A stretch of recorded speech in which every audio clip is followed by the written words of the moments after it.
Good morning all of you. Class 8th English Medium Chapter 2 Linear Equation in One Variable Lecture 1। आज हम chapter 2 को start करने वाले हैं और जिसका नेम आपको मालूम ही है, linear equation in one variable. तो सबसे पहले इसकी जो कॉन्सेप्ट है, इसमें क्या क्या चीज़ आएगी वो आप सबसे पहले देख लेना। इसमें किस टाइप के इक्वेशन आएंगे?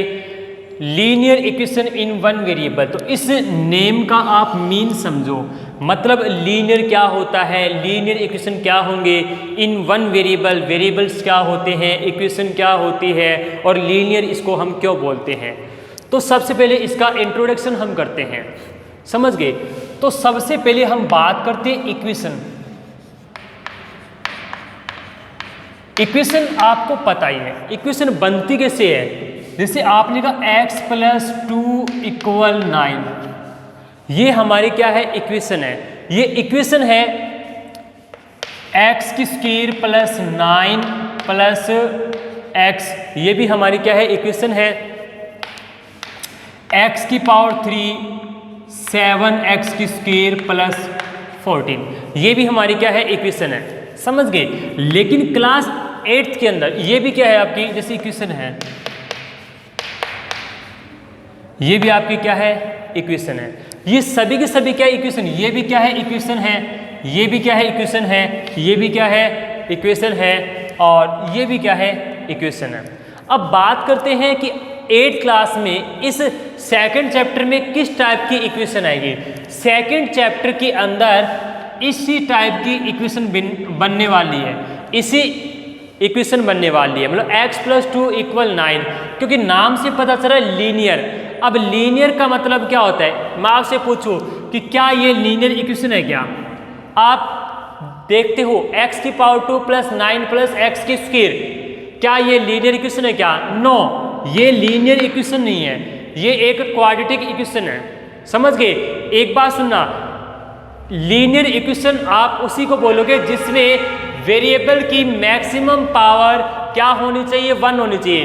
वेरिएबल क्या होते हैं, मैंने आपको बताया कि एक ऐसी इक्वेशन जिसमें वेरिएबल की मैक्सिमम पावर 1 हो, वेरिएबल की मैक्सिमम पावर 1 हो, वो हमारी क्या होती है, लीनियर इक्वेशन। वो क्या होती है, लीनियर इक्वेशन। अब एक बात सुनो, वेरिएबल क्या होते हैं?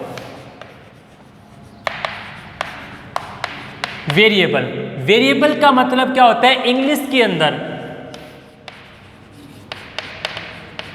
इंग्लिश लेटर के अंदर, इंग्लिश लेटर जो होते हैं A to Z, जो भी लेटर होते हैं ना, A B C D, यहाँ पे देखना, इसको ऐसे भी समझो, और A B C D ...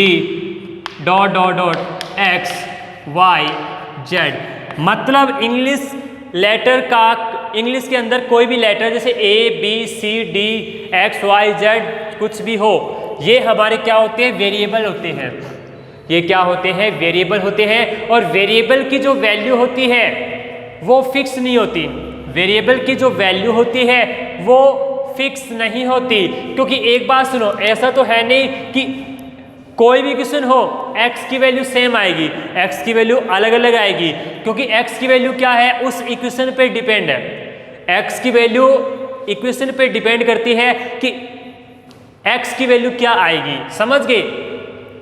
तो वेरिएबल जो होता है उसकी वैल्यू क्या होती है, फिक्स नहीं होती, समझ गए, नॉट परमानेंट, x की वैल्यू परमानेंट नहीं होगी, समझ गए।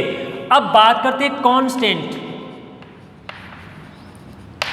कांस्टेंट का मतलब क्या होता है, कांस्टेंट की वैल्यू फिक्स होती है। जैसे आपने यहाँ पे कोई भी नंबर लिख दिए,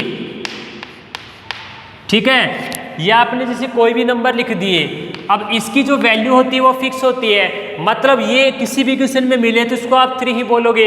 ये 9 है, फिक्स वैल्यू ना 9 ही रहेगा, ये 4 है, ये 17 है, 24 है, मतलब एनी नंबर, समझ गए। कोई भी नंबर अगर आपको मिलता है तो उसको बोलते हो कांस्टेंट। अब जैसे ये है, इसमें 2 क्या है बताओ, 2 क्या है, कांस्टेंट है, और 9 भी क्या है, कांस्टेंट है, और वेरिएबल क्या है, x है, समझ गए। x क्या है, वेरिएबल है। अब एक बात सुनो, अगर आपसे ये पूछ ले 3x ये हमारा क्या है, वेरिएबल। समझ गए, ये हमारा क्या है, वेरिएबल है। क्योंकि यहां पे देखो ये तो क्या है, कांस्टेंट हो गया और ये क्या है, वेरिएबल। तो वेरिएबल इंटू कांस्टेंट जो मिलकर बनेगा, इससे आप मल्टीप्लाई करोगे तो इससे आपका क्या बनेगा, वेरिएबल ही मिलेगा आपको। समझ गए, मतलब कांस्टेंट का मल्टीप्लाई वेरिएबल से करते तो आपको वेरिएबल ही मिलेगा। तो ये आपका क्या है, वेरिएबल है। जैसे आपने ना 7x किया, 7x कुछ भी यहाँ पे देखो, जैसे आपने 13y, तो ये सभी के सभी क्या है, वेरिएबल है।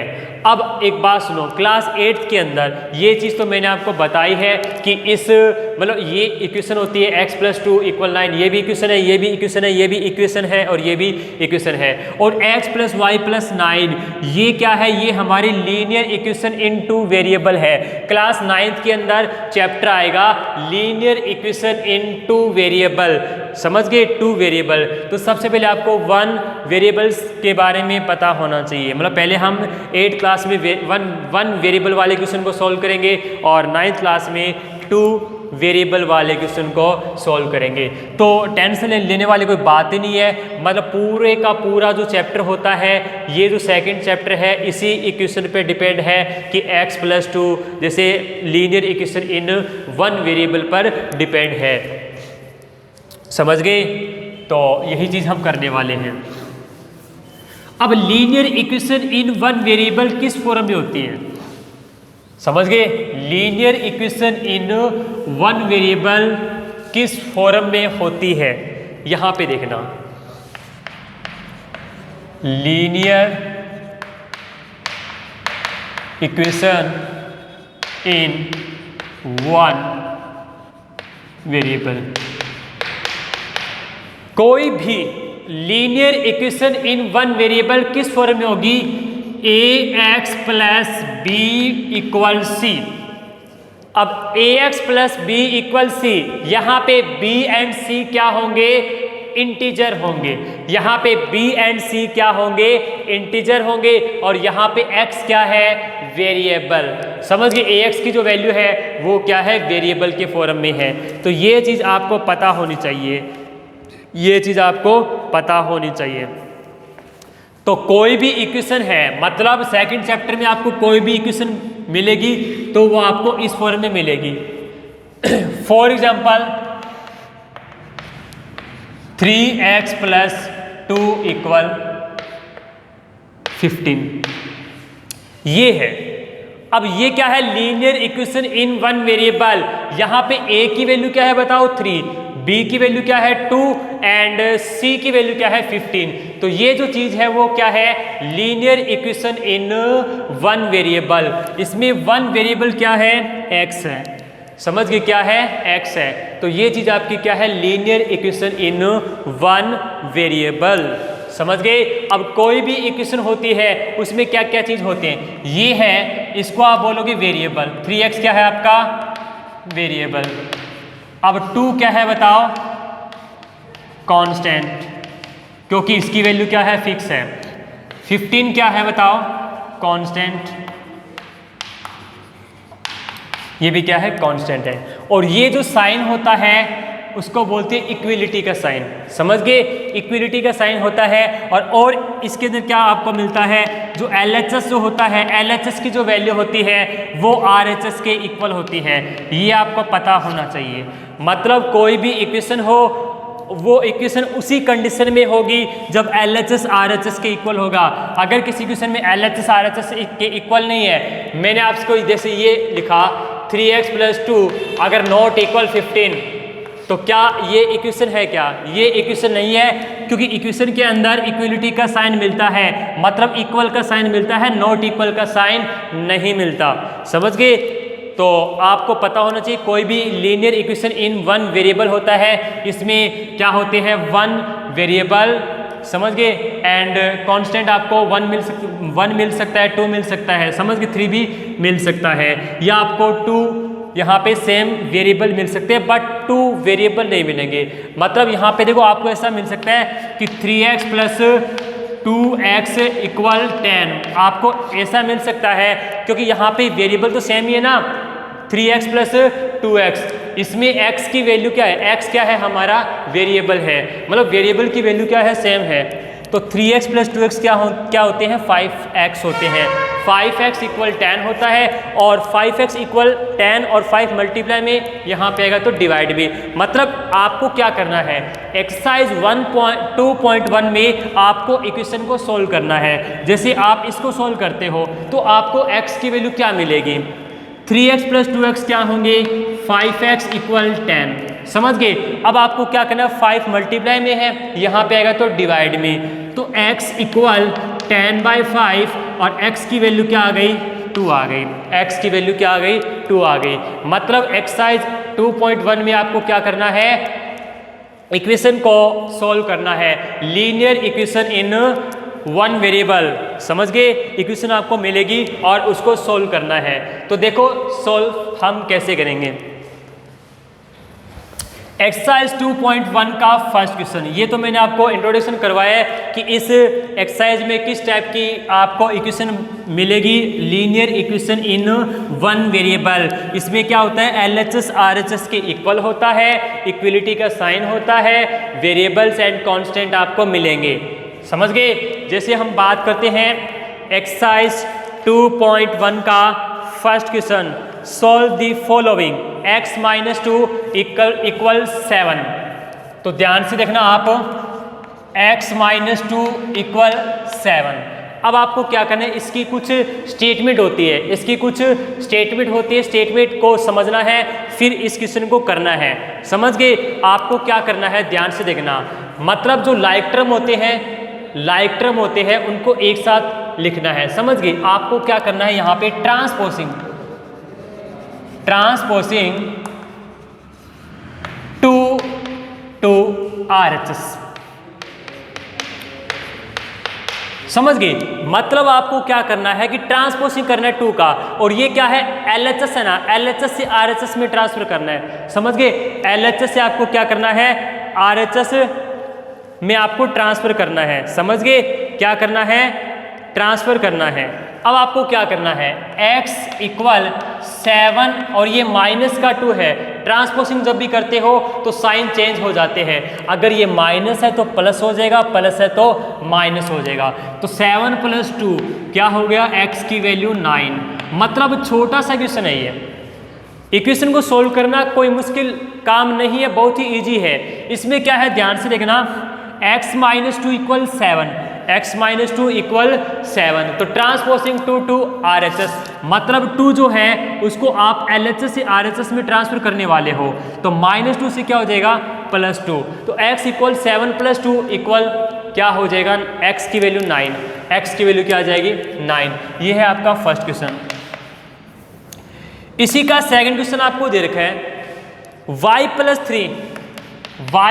3 इक्वल 10। बहुत ही ईजी क्वेश्चन है, ये हलवा क्वेश्चन है, समझ गए। ये क्या है, हलवे क्वेश्चन है, बिल्कुल ही आसान है।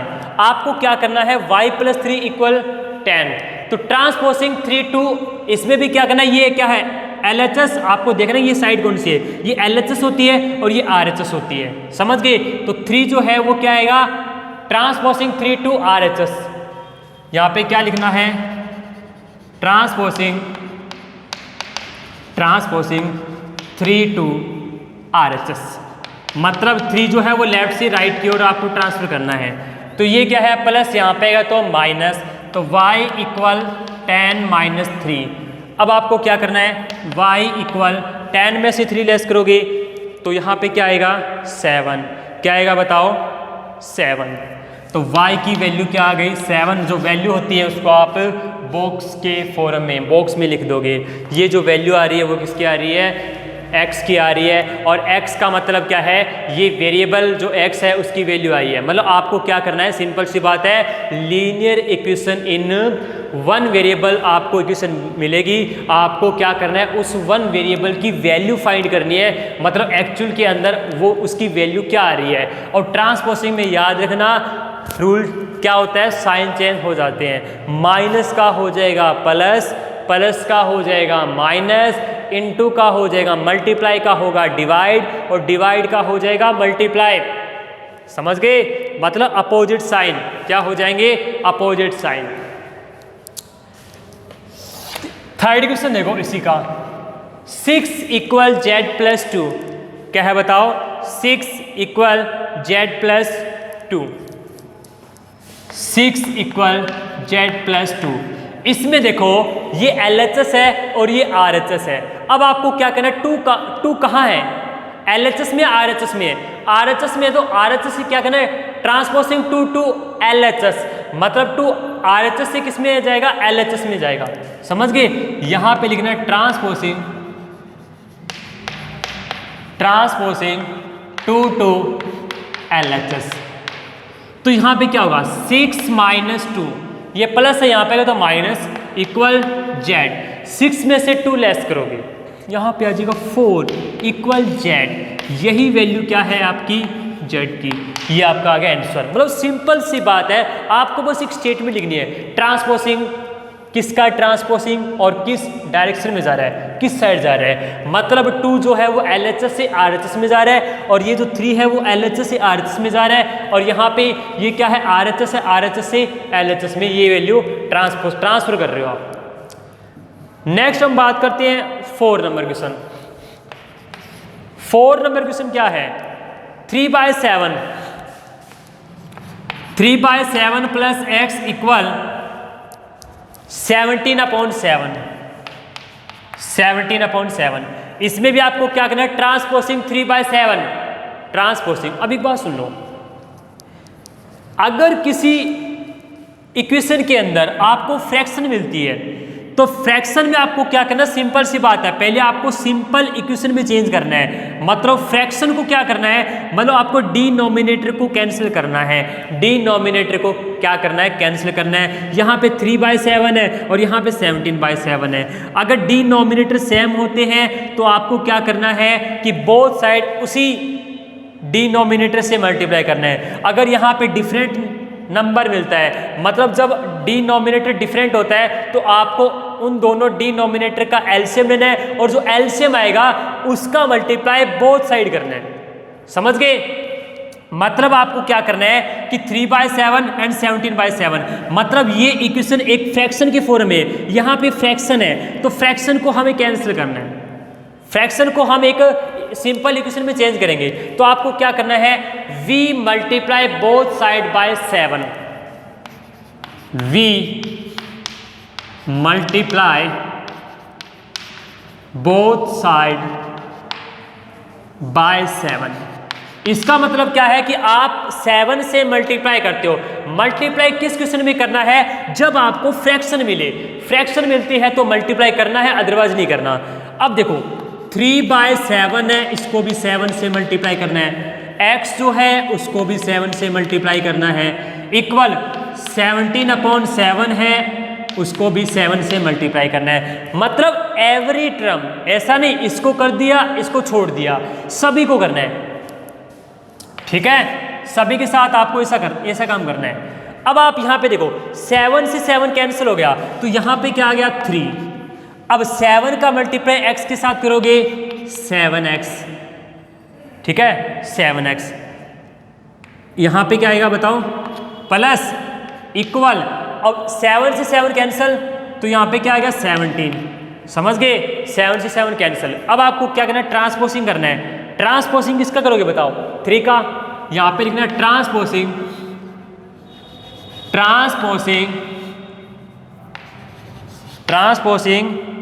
3 to RHS, ठीक है, ट्रांसपोजिंग 3 to RHS। मतलब 3 क्या है, लेफ्ट है, लेफ्ट से राइट साइड में आपको ट्रांसफर करना है तो साइन चेंज हो जाएगा।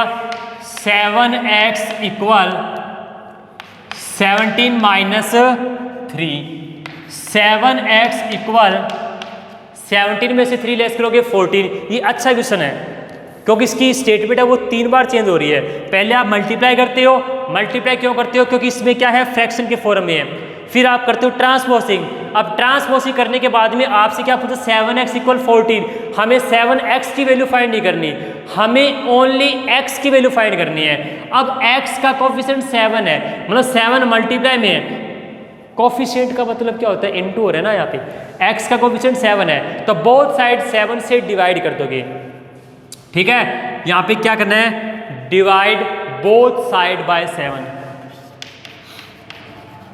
Divide both side by 7।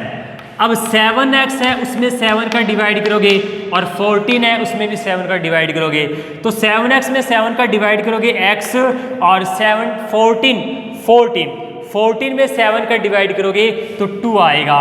मतलब इस तरह से आपको x की वैल्यू फाइंड करनी है, इस तरह से आपको क्या करना है, x की वैल्यू फाइंड करनी है।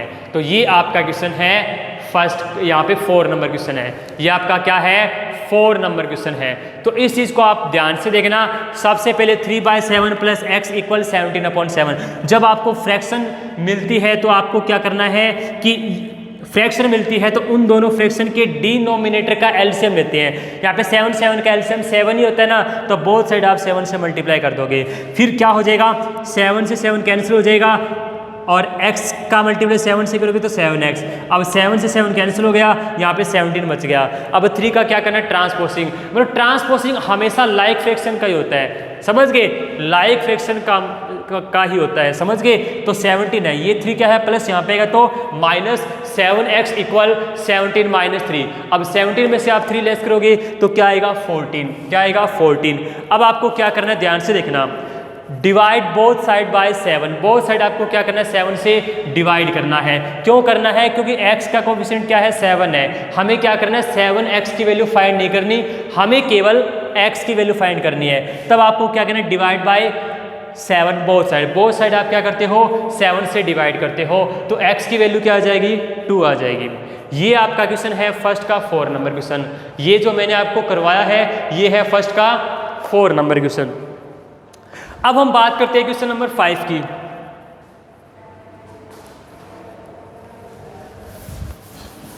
फाइव नंबर क्वेश्चन क्या है, ध्यान से देखना।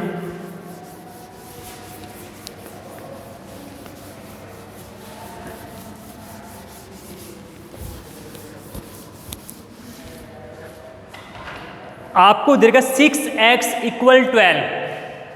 छोटा सा क्वेश्चन है ये, 6x इक्वल 12। इसमें आपको क्या करना है, ट्रांसपोजिंग करना है। यहाँ पे देखो क्या होगा, ट्रांसपोजिंग में डिवाइड होगा। यहाँ पे देखो x का कोएफिशिएंट क्या है 6 है, तो ये लास्ट स्टेज आ चुके हैं, मतलब ये छोटा सा इक्वेशन है 6x इक्वल 12। अब आपको क्या करना है, यहाँ पे डिवाइड ही करना है, डिवाइड बोथ साइड बाय 6। ना इसमें आपको मल्टीप्लाई करना बोथ साइड, ना ही आपको ट्रांसपोजिंग।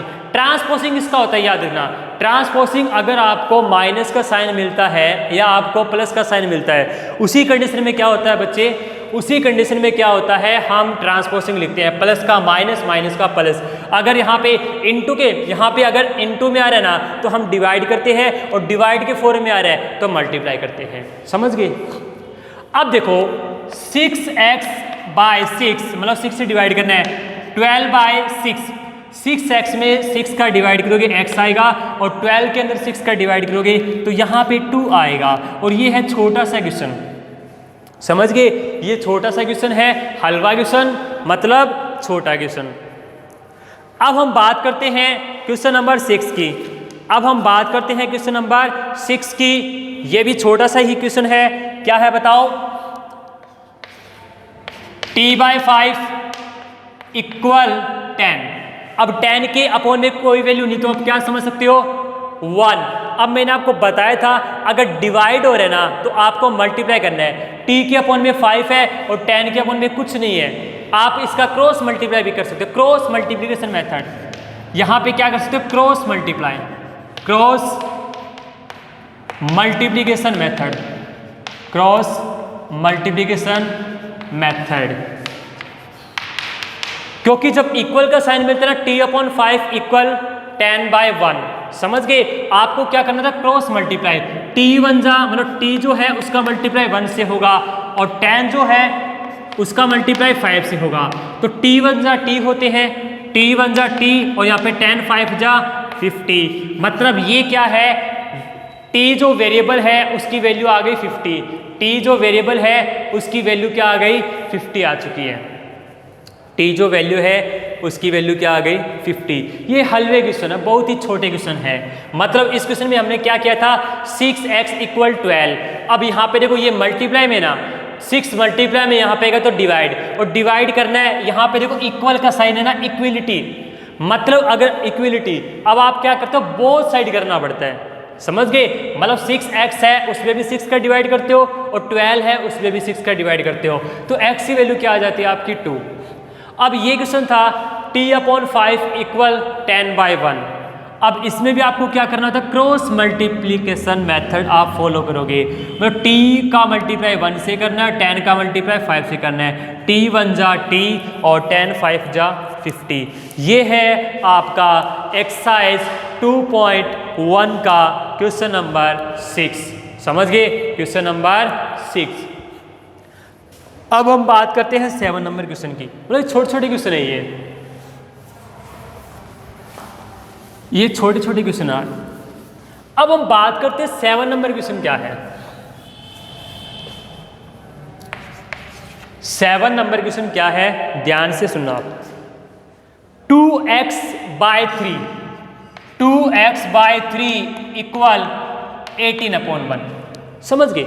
अब अगर आपको फ्रैक्शन है, यहां पे देखो 2x/3 फ्रैक्शन है और 18/1 ये भी क्या है, एक फ्रैक्शन है। आप क्या करते हो, जब फ्रैक्शन मिलती है ना तो आपको क्या करना है, क्रॉस मल्टीप्लिकेशन मेथड, जैसे हमने क्वेश्चन नंबर 6 में किया था क्रॉस मल्टीप्लिकेशन मेथड। मैंने यहां पे नाम लिखा क्रॉस मल्टीप्लिकेशन मेथड। क्या है, 2x का मल्टीप्लाई 1 से होगा और 18 जो है उसका मल्टीप्लाई 3 से होगा। 2x 1 जा 2x, 18 3 जा 54। अब आपको क्या करना है, डिवाइड करना है, क्योंकि यहां पे मल्टीप्लाई में है तो डिवाइड करना पड़ेगा। Divide both side by 2। अब 2x है उसमें 2 का डिवाइड कर दो, 54 है उसमें भी 2 का डिवाइड कर दो। 2x में 2 का डिवाइड करोगे, यहां पे क्या आएगा x, और 54 है उसमें 2 का डिवाइड करोगे तो यहां पे क्या आ जाएगा 27। मतलब 54 के अंदर 2 का डिवाइड करोगे तो आ जाएगा 27। तो ये है आपका क्वेश्चन नंबर 7 नंबर जो क्वेश्चन है उसमें भी हमने क्या किया है, क्रॉस मल्टीप्लिकेशन मेथड। आपने क्या किया, क्रॉस मल्टीप्लाई। 2x है उसका भी मल्टीप्लाई 1 से किया और 18 है उसका भी मल्टीप्लाई 3 से किया। अब 2x 1 जा 2x होते हैं और 18 3 जा 54 होते हैं। अब 2x = 54। अब आपको क्या करना है, डिवाइड बोथ साइड बाय 2। अब 2x में भी आप 2 का डिवाइड करोगे और 54 में भी आप 2 का डिवाइड करोगे, तो 2x में 2 का डिवाइड करोगे x आएगा, और 54 है उसमें आप 54 है उसमें आप 2 का डिवाइड करोगे तो 27 आएगा। बाकी के जो क्वेश्चन हैं उनको आप खुद सोल्व करोगे, अगर हो जाए तो ठीक है, अदरवाइज हम आपको करवा देंगे। मतलब 8 नंबर जो क्वेश्चन है बहुत ही हलवा क्वेश्चन, मतलब सबसे इजी क्वेश्चन है। आपको क्या करना है, cross multiplication method.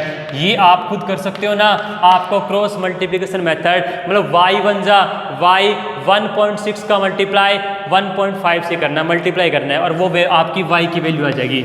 9 number question क्या है, 9 नंबर जो क्वेश्चन क्या है 14y।